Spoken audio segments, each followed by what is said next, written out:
Las plantas que habitan la tierra son relevantes para la vida, porque a través de la fotosíntesis liberan grandes cantidades de oxígeno, por lo que se convierte en los pulmones del planeta. Al mismo tiempo, tienen un papel de nutrición para otros seres vivos, que son los heterótrofos, por lo que las plantas representan el primer eslabón de la cadena alimenticia. En esta oportunidad indagaremos un poco más sobre este reino que agrupa a las plantas. El reino Plantae presenta las siguientes propiedades. Las plantas poseen células eucariotas, esto es, que poseen un núcleo definido. Además, estos organismos son autótrofos. Esto significa de que producen sus propios alimentos mediante el proceso de la fotosíntesis y gracias a la presencia de organelas como el cloroplasto y pigmentos como la clorofila. Estos organismos son sésiles, es decir, que se mantienen fijos sobre una superficie. Además, son organismos pluricelulares. Estos presentan alternancia de generaciones, como el gametofito o esporofito. Esto significa que en su ciclo de vida va a presentar o se va a encontrar bajo la forma de diploides o haploides.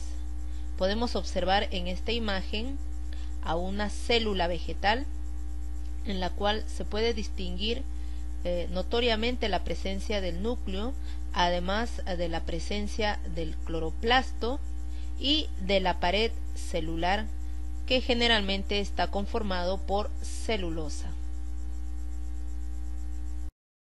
El reino Plantae se clasifica en dos grandes grupos.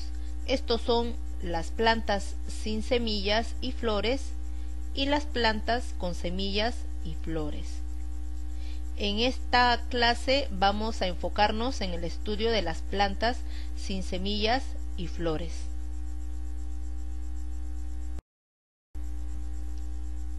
Las plantas sin semillas y flores. Como podrás notar en esta imagen, tenemos una de las plantas muy reconocidas que son los musgos, ¿sí? Vamos a conocer un poco más acerca de ellas. División briófitas. Los organismos vegetativos representantes de este grupo son los musgos y las hepáticas. Las características que esta presenta son los siguientes. Estos son organismos avasculares. Esto significa que no poseen tubos conductores. Debido a ello es que poseen un tamaño relativamente pequeño.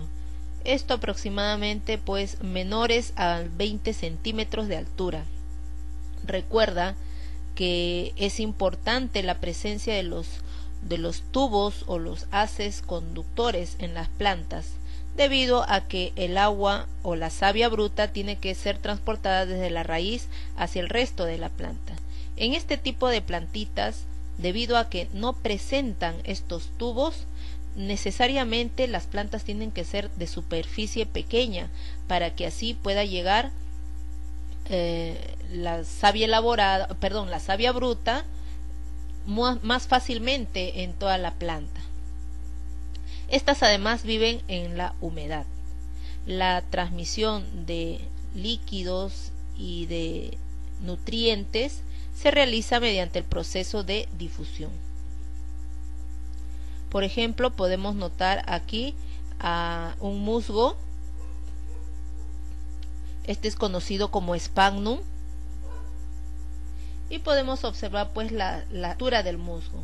Podemos notar que este presenta un gametofito y un esporofito, siendo el gametofito el que está conformado por las filoides, que vendrían a ser una especie de hojas o similares a una hoja, los rizoides similares a la raíz y el similar al tallo.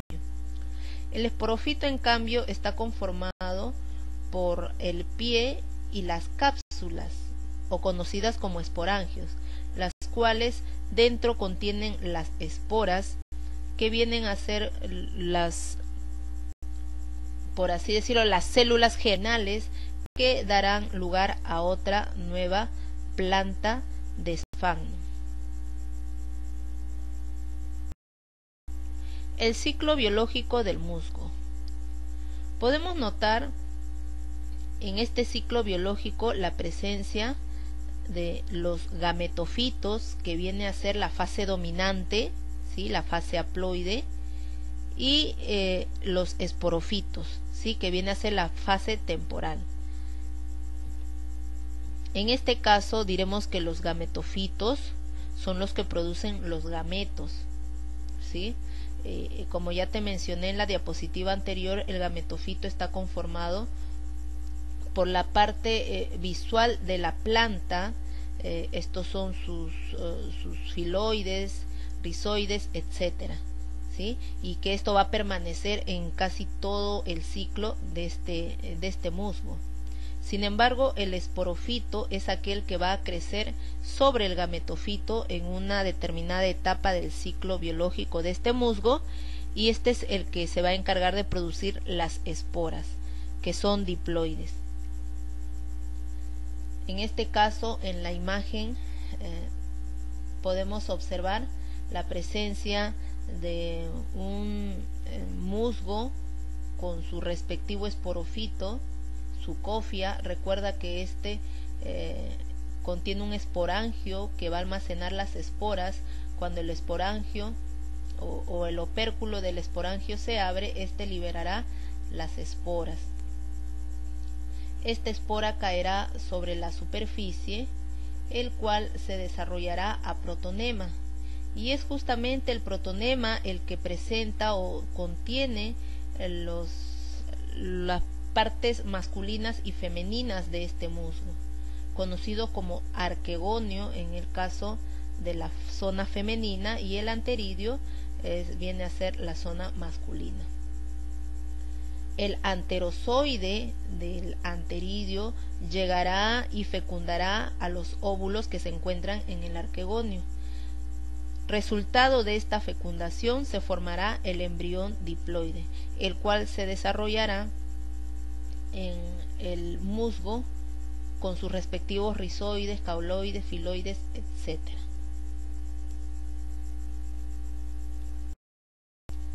División pteridofitos. Los organismos representantes de este grupo son los helechos. Las características que estos presentan son, en este caso los pteridofitos sí son vasculares, ¿sí? Es decir, que presentan tubos de conducción. Debido a que presentan estas estructuras, ellos sí llegan a alcanzar tamaños medianos o grandes, y generalmente viven en los bosques húmedos, arroyos, etcétera. Podemos ahí observar a una fronda, ¿sí?, de los helechos. Son varias frondas. Y bueno, la estructura de un helecho está conformada por lo siguiente. Es importante destacar que este sí presenta raíces. Además posee un rizoma, que viene a ser un tallo subterráneo. Del rizoma sobresalen las hojas compuestas, conocidas como frondas, ¿sí? Lo que nosotros observamos son las hojas, más no el tallo. Y por detrás de las hojas, es decir, el envés, donde no le llega el sol, existen pequeñas estructuras esféricas conocidas como soros.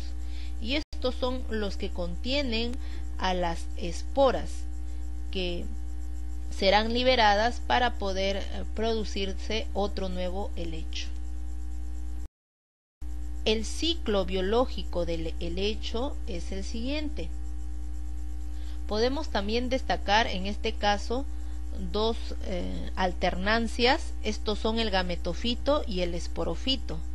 Podemos en este caso, en los helechos, determinar que el gametofito es temporal, y ya como tú sabes, el gametofito será aquel que produce los gametos, ¿sí? El gametofito, o también conocido como prótalo, generalmente pues tiene una forma acorazonada, tal como lo ves en la primera imagen. En el caso del helecho, el esporofito es la fase dominante, ¿sí? La que produce las esporas, y este está conformado pues por la raíz, por el rizoma, por la fronda. Entonces, ¿en qué consiste el ciclo de vida de los helechos? Podemos observar pues la presencia de los esporofitos maduros, ¿sí? Los que producen las esporas. Recuerda, él contenía los soros en sus hojas.